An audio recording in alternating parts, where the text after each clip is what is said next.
Бірақ Ғани Айшаның бізді тіпті тыңдағысы да келмейтінін, үйге қайтқанымыз жөн деп санады. Ал Айша болса, бұлбұлдан өш алатынын, оның бетін ашатынын, іштей не істесем екен деп ойлайды. Елдосқа өтірікпен шынын араластырып, мән-жайды айта бастайды. Ал бұлбұлды басқа қыздар мен жігіттерге өсектеп, бар ойы оны жаман атты қылу еді. Міне, осылайша Айша өзінің ара бойын іске асыра бастайды. Оның көзі енді еш нәрсені көрер емес. Оқуға түсе алмады. Бар арманы құрдымға кетті. Ата-анасынан ылғи ұрыс естіп шаршап кетті. Бірақ мұның бәріне өзін емес, тек бұлбұлды кінәлайды. Оны қатты қызғанатын, оның өзі сияқты күйге тап болғанын қалайтын. Елдос ауылда емес еді, бірақ Айша оның өмірін тауып, оған бұлбұл мен Ғани туралы ылғи неше түрлі нәрсені жазатын. Әрине, бірақ өзінің кім екенін жазбайтын. Бұлбұлға деген қызғаныш Айшаның есінен айырды. Ол осы ісінің алды не нәрсеге алып келерін қайдан білсін. Ал бұлбұл болса, енді бұл жайлы ойлаудың қажеті жоқ. Менің ондай құрбым жоқ деп, өзін бар жаман ойдан арылтуға тырысады. Қайдан білсін Айшаның ту сыртында не болып тұрып жатқанын. Ал Елдос болса, телефондағы хабарламаны көрген бойда ауылға бірден барады. Сол жеткен түні бәрден Ғаниді сөйлесуге шақырады. Ғани да Елдосқа бәрін ашып айтып, арада реніш болмағанын қалады. Ғани Елдоспен кездесетінін бұлбұлға айтты. Бұлбұл неге екенін қатты уайымдады. Ол ылғи Елдосты ерке, айтқаннан қайтпайтын жігіттен алыс жүруге тырысатын. Ғаниға онымен кездесуге бірге барайық деп айтты. Бірақ Ғани еш алаңдама, бәрі жақсы. Елдос ашушаң, мінезі бір бетке жігіт болғанымен жақсы бала. Мен онымен бірге өстім деп айтады.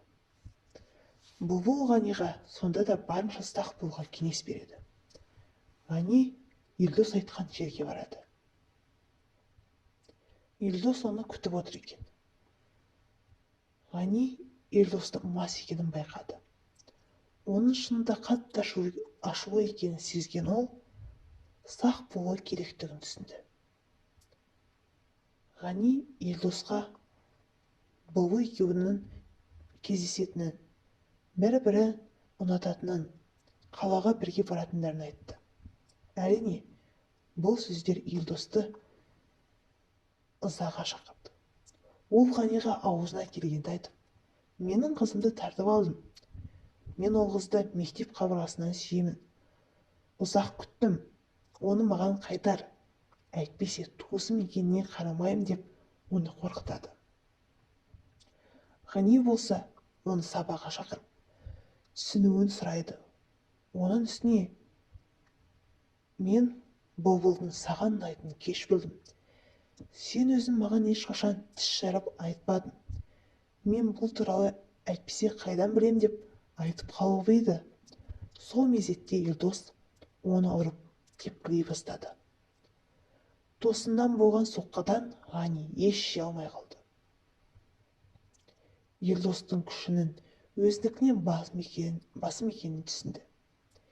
Елдостың тәліптік деп шаршағанын көрген ол, қашып кетуді жөн көрді. Оның сытылып қашып бара жатқанын көрген Елдос бар ашуымен жерде жатқан кірпішті көтеріп, онымен Ғанидың басынан салып қалды. Ғани сол мезетте құлап, басынан көп қан кетіп жатқанын байқады. Ол өзін өте нашар сезінді. Қалтасындағы телефонын бағанадан бері ылдап жатқанын көріп, телефонын қалтасынан әзер шығарады. Сүйіктісі бұлбұл хабарласып жатыр екен. Енді тұтқан алып сөйлесейін дегенде, өзінің сөйлесуге қауқары жоқ екенін байқады. Көзінің жұмып бара жатқанын сезді. Ал тұтқанның әр жағында Бұлбұл: «Ғани, сенде бәрі дұрыс па? Неге жауап бермейсің?» дей бергенде, телефонның әр жағынан ауыр демнің естілуіне қарап, бәрін түсінгендей жылап жіберді. «Шыда, қазір барамын», деп Ғаниға айта бастады. Ал Ғани болса, сүйіктісінің дауысын естіп, көзін мәңгілікке жұмады. Елдос болса, есуас адамдай күліп, өз ісіне мәз. Көп ұзамай оқиға орнына Бұлбұл мен дәрігерлер, полицейлер келеді. Бірақ өкінішке орай бәрі кеш еді. Ғани енді қайтып орала алмайды. Ал Елдос болса, адам өлтірген үшін түрмеге жабылды. Бұлбұл Ғанидың өлгеніне сене алар емес. Күні-түні бәріне өзін кінәлады. Ғанидың өлгенін естіген Айша мұның бәріне Бұлбұлды кінәлап: «Бәріне сен кінәлісің. Екі адамның тағдырын құрттың. Енді бақыттысың ба?» деп оны күнәһар етті. Мұны естіген Бұлбұл шынымен де бәріне тек өзін кінәлі санап, мазасы кетті. Бәрінің өмірінің астан-кестенін шығардым деп, тек өзін жазғырумен болды. Ата-анасы қанша жерден қолдаса да, ол өзін күнәһар санады. Сол түні Бұлбұл енді бұлай өмір сүре алмайтынын түсінді. Ғани екеуінің болашаққа деп құрған үлкен армандарын еске алып, мүмкін арғы дүниеде сол арман мақсаттарға бірге жетеміз деп, өз-өзіне қол салады. Бұл жағдай бәрінің қабырғасын қайыстырды.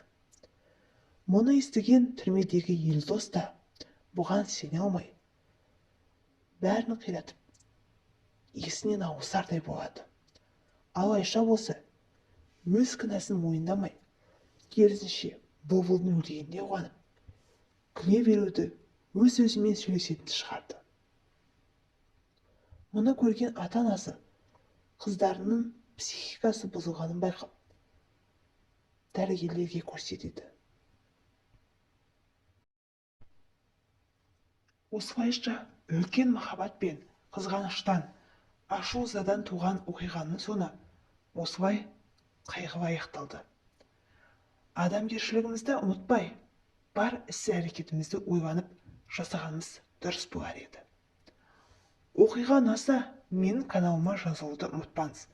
Алда әлі талай оқиғалар күтіп тұр.